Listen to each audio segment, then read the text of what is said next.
My father's creepy wife wanted a mother-daughter trip, and tried to use my child for it. Now she's going nuts because I refused to let her see my daughter. My father has been married to Sasha for almost a decade. I was already an adult when they started seeing each other, so I never had much of a relationship with her. That said, Sasha was nice and thoughtful, though a bit annoying at times, and I never had any problems with her. I now have a husband and 2 kids, 9M and 4F. Sasha is very fond of my children, especially my daughter. That became very suffocating pretty quickly, so we started setting some boundaries. She never overstepped them. In January, my father and Sasha decided to go on a trip to Disney World, and invited us to join them. We decided to go to celebrate our son's 9th birthday. I quickly regretted coming along. Sasha spent the entire trip fussing over my daughter in ways that overstepped almost every boundary we'd set. Examples include, Sasha bought a mini ears tiara. She wanted me to buy my daughter an identical one so they could match. My daughter didn't like the tiara, so I bought her a Donald Duck hat instead. Sasha got her the tiara anyway, and was upset that she didn't want to wear it. My father and Sasha went shopping in between parks. I told them not to buy my kids anything, as we still had shopping to do and didn't want to risk making our bags too heavy. Still, Sasha returned with 5 bags of clothing for my daughter, and 2 for my son, saying she couldn't resist it. My daughter wanted a Belle costume to wear at the parks, as that's her favorite princess. Sasha tried to convince us to get her an Ariel costume instead, because that's her favorite. I explained that we never watched The Little Mermaid at home because my daughter is scared of Ursula. Sasha insisted on taking dozens of pictures with my daughter in front of the castle at Magic Kingdom. She also took some with my son, but not nearly as many. She tried to convince us to take our daughter to Bibbidi Bobbidi Boutique. We refused because the prices are crazy and we'd already bought her the Belle costume. She offered to pay, but we held our ground. I later found out Sasha tried to make a reservation anyway, but there was no availability. When we took our daughter to Slinky Dog Dash, her first roller coaster, Sasha tried to sit next to her. My daughter wanted to sit with me, so we switched. She tried to do the same thing in other attractions. At the Muppets Theater, she tried to get my daughter to sit in her lap. Sasha also tried to pick her up while we met some of the characters. There were more instances. The final straw for me, however, was the last park day of the trip. We were at Magic Kingdom. My husband suffered a minor injury and I had to take him to the first aid station. The kids wanted to go to the Peter Pan ride, so my dad and Sasha offered to take them in the meantime. However, according to my father, the line was too long. So instead, Sasha suggested the Little Mermaid ride, assuring my kids Ursula wasn't on it. Actually, there's a pretty big Ursula animatronic there. My daughter was still sobbing and hugging her brother when we reunited. When we flew back home, I told my father that we'd no longer take our children on trips with Sasha due to her behavior. He got extremely angry. He said his wife loved my kids, thought about what they'd like to do at every moment of the trip, and that we should be grateful to have her in our lives. I lost my temper at that. I told him Sasha was a effing creep, and that they should be grateful I was still okay with them even seeing my children after her actions during the trip. We ended up having a huge fight after that. It's been weeks since we returned home, and my father is still angry at me and my husband. Sasha has texted me a few times. She says she's sorry if she made me uncomfortable, but that she loves my kids and hoped to use the trip to spend more time with them. To be honest, I don't think I'm the here, but I do think I might have overreacted. I believe there's a chance Sasha's actions were motivated by love and she truly did have good intentions. Update 6 days later. I think it's best for my family to distance itself from Sasha for the time being. And at the very least, my previous decision to avoid future trips with her based on the Disney trip is still the best course of action. Sasha's pushiness, tendency to override my and my husband's parenting and blatant favoritism towards my daughter were much worse when the kids were younger. After my daughter's birth, she began to focus too much attention on her and almost none on my son. I gave more examples of that in the comments on my original post. That's the reason we set boundaries in the first place. Her fixation on my daughter also bothers me. When we had the boundary conversation with my father and Sasha, she told us that she'd always wondered what having a daughter would be like. She'd also defined herself as child-free before, so I was never certain what to think of that. Either way, that reassured me and my husband that we were doing the best for our kids. Those boundaries had never been overstepped. Then we went on the Disney trip, and most of them were completely ignored. Many of you pointed out that she might have gotten carried away, or that Disney is exciting and she wanted to make sure my kids had the best experience, etc. There are 2 things I'll say to that. The first is that whatever Sasha's reasons were, she still overstepped our boundaries. When we first set those, we told her that doing so would have consequences. Disney or not, I don't see a reason to make an exception. Secondly, she wasn't trying to ensure my kids had the best experience. She was pushing them to fulfill her fantasy of what their Disney trip should look like. She repeatedly ignored my children's wishes in favor of her own, despite them both being very clear about what they wanted and didn't want. Sasha also continually favored my daughter, including during my son's birthday, and fussed over her in ways that made her uncomfortable. And I still haven't forgiven the Little Mermaid thing. My daughter is a bit shy and takes a while to open up to most people, so knowing her trust was broken like that angers me in ways I can't describe. To put it in simpler terms, my children aren't props, and whoever treats them as such will, at the very least, be put in timeout. I called my father and Sasha on Saturday. I apologized for calling Sasha a creep, but told them that we needed some time apart. They won't see my family until my younger sister's birthday in late April. If that goes well, They'll be invited to my daughter's 5th birthday party in May. After that, we'll slowly work on re-establishing contact. I also said that if they overstepped our boundaries again, the consequences would be more dire. My father didn't take it well. I don't care. Sasha sent me a text with more apologies, followed by a request to at least FaceTime my kids every now and then. I said no. And to those who said my controlling behavior ruined the trip, my kids had an amazing time at Disney World. They're both still talking about it. My daughter keeps asking us to put her pictures with the characters she met up on the wall, and my son says he had the best birthday ever. Update 2-3 months later. Last time I posted here, I mentioned that my father and Sasha wouldn't see my children until my younger sister's birthday. The party took place last weekend, and we didn't attend. These 2 months of NC worked fine, but not great. My father respected my wishes, to my surprise, but Sasha kept trying to find ways to talk to my children. She'd call me under the guise of needing to ask me something, only to later say, "By the way, are the kids around? I want to say hi." Every time she tried that, I'd remind her of what I told her back in March. This must have happened almost a dozen times, which was enough for my husband and I to start debating on skipping the party. After speaking to our kids, we decided not to go. They both said they miss my father, but clearly didn't want to see Sasha. We thought about attending and just distancing them from her while there, but risking making our children uncomfortable wasn't worth it. My son even asked if we could see their aunt somewhere else, without Sasha around. My husband and I explained the situation to my sister. She was upset,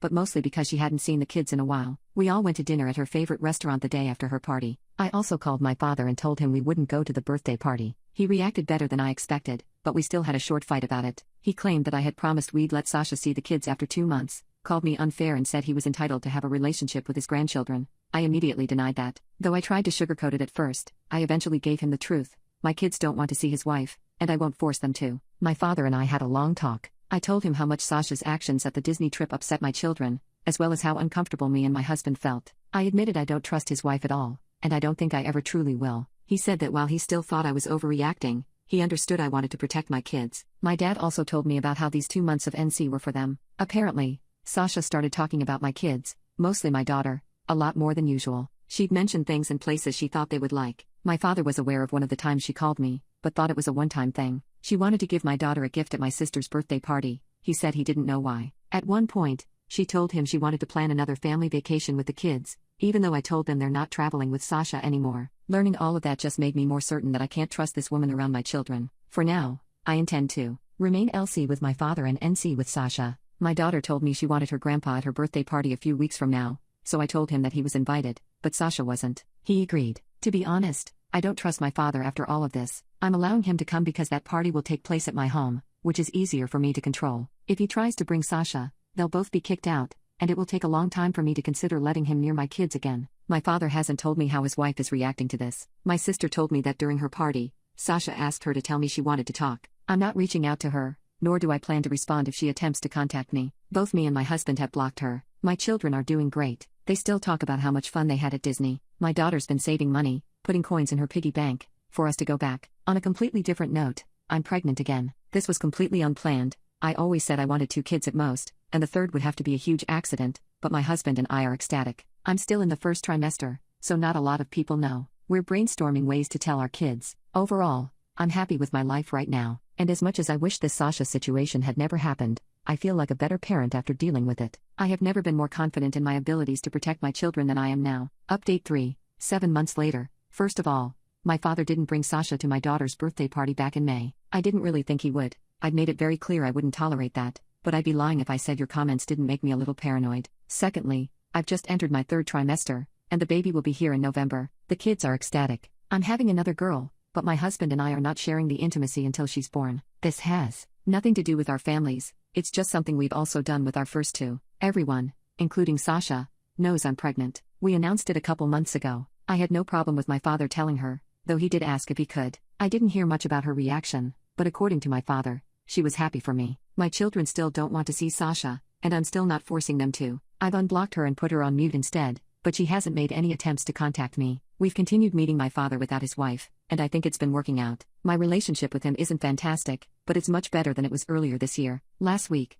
I saw Sasha for the first time in months. My cousin threw a party at her place. My husband and I attended, as did my father and Sasha. I knew she'd be there, but since the kids weren't with us, son had a sleepover, daughter stayed with my mom. I didn't really have anything against seeing her. They arrived some time after we did. My husband and I spoke with them for a few minutes, and it was less awkward than I expected. Sasha asked me about the baby's intimacy, and I told her we weren't telling anyone, which, again, is what we've always done. About 20 minutes later, my father told me they had to go. I thought it was weird that they were leaving so soon, but I didn't think much of it at the time. He called me a few days ago, and we spoke for a long time. My father is difficult to talk to, so the following is what I gathered from the conversation. He said they left early because Sasha was holding back tears after she saw me. She was sobbing by the time they got to the car. They later had a discussion about it, and Sasha admitted she wanted kids. She married my dad knowing he didn't, but hoped he would change his mind. Apparently, when my son was born, Sasha tried to drop "I want one" hints to my father. He didn't notice it, so she gave up. According to my father, Sasha told him she loved my kids equally, but my daughter was special, because she always imagined herself as a girl mom. That's also the reason why she became such a suffocating presence when my daughter was a baby. When my husband and I started setting boundaries, Sasha realized she was overstepping and agreed to abide by them. To her credit, I think she did a mostly okay job back then, but the favoritism was still obvious enough that my son noticed it. The trip we took was a turning point because Sasha's dream of having a daughter included taking her to Disney World and having her do all the things she liked to do there when she was young. She told my father that having my daughter there was so exciting that she forgot everything I'd said about not overstepping. Sasha wanted a mother-daughter trip, and tried to use my child for it. Sasha said she regretted her actions during the Disney trip, but only because she lost access to my children due to them. And seeing me at the party, all pregnant and pretty, my father's words, not sure she actually said that, was what drove her over the edge. My father said he was telling me all this because his wife wasn't doing well, and he'd understand if I wanted to keep my kids away from her. Didn't expect that, either. I don't know what the future of their relationship will be, and I don't think my father does either. All I know is that if Sasha still wants to have kids, it almost definitely will not be with my father. Before all this, I was pondering about my third child's future in relation to Sasha. Now, I sincerely don't want her to be a part of my baby's life. This isn't a final decision, but I've been speaking to my husband about it, and he agrees with me. I don't think she's a bad person. I got some baby stealer comments on my previous update, but I don't think that's what's happening here, either. But if the Disney trip proved anything to me, it's that Sasha is willing to be extremely selfish and disrespectful to get what she wants, even when my kids are involved. A couple months ago, my husband and I had a conversation with our son about the subject. He told us he dislikes Sasha for 2 reasons: she favors his sister and she doesn't listen to them. Honestly, that's all I need to know. Looking back at my own childhood, I feel like I was never allowed to have boundaries. I was always expected to put my schedules and preferences aside for others. It's important to me that my children don't go through that. If they don't want to see Sasha, they don't have to. I think that's all I want to say here. I'm doing well. I actually got some great news from work recently. My kids are thriving, and I'm excited to meet my third baby. Again, thank you guys. Update 3. 9 months later, I'm happy to announce my daughter was born 2 weeks ago. She arrived a little earlier than expected, but she's perfect. My older kids are in love with their baby sister, and as much as I didn't plan to have a third child, I am truly glad I did. As I mentioned last time I posted, my husband and I didn't announce the intimacy in advance when our first 2 kids were born. This time, I decided to give my father a heads up. After I found out about the whole girl mom thing, I became worried about how Sasha would react to the news I was having another daughter. Telling my father ahead of her birth would give him more time to prepare. So about a month ago, my father told Sasha I was having another girl. As expected, she didn't take it well. A few days after I gave birth, my father told me that he and Sasha were separating. They're not sure about divorce, but he thinks that's where they're headed. Sasha started talking to my father about having children around the time I made my last post. According to him, they started fighting about it when she tried to convince him to get his vasectomy reversed. I didn't know he had won. My father said Sasha cried when he told her I'd have another daughter, and they decided to separate a few days later. I'm not very informed about the situation, but my father did state that the decision was mutual. About a week ago, Sasha texted me. It started with her congratulating me for my daughter's birth, then evolved into what seemed like a farewell letter to my children. Not much about them stood out to me. She talked about how much it hurt to know she'd never meet my baby, or watch my daughter become a big sister. Sasha told me I had tortured her by keeping my kids away, and it was that distance that made her accept she needed to be a mother. She deleted the text a few minutes after I finished reading it. I decided not to reply. I haven't been thinking much about the situation lately, but the more I do, the dumber I feel for not realizing Sasha wanted kids sooner. I remember she started talking about my father's future grandchildren long before I got pregnant with my son. Her behavior around my daughter, at least before the Disney trip, always felt weird to me, but I still never made the connection. I still don't dislike Sasha, but I think she brought this situation upon herself. As much as I recognize my father is far from innocent, he's always been very clear about not wanting more children. Sasha is 47 years old, and while I don't think I'd want to have kids at that age, I know people who have. If that's what she wants, then I wish her luck. We're also officially moving to Europe in 2025. The work-related news I mentioned in my previous update were really great. My husband and I had been hoping for an opportunity like this for a while. We're helping the kids make arrangements to maintain contact with their friends. Luckily, my daughter's best friend is my goddaughter.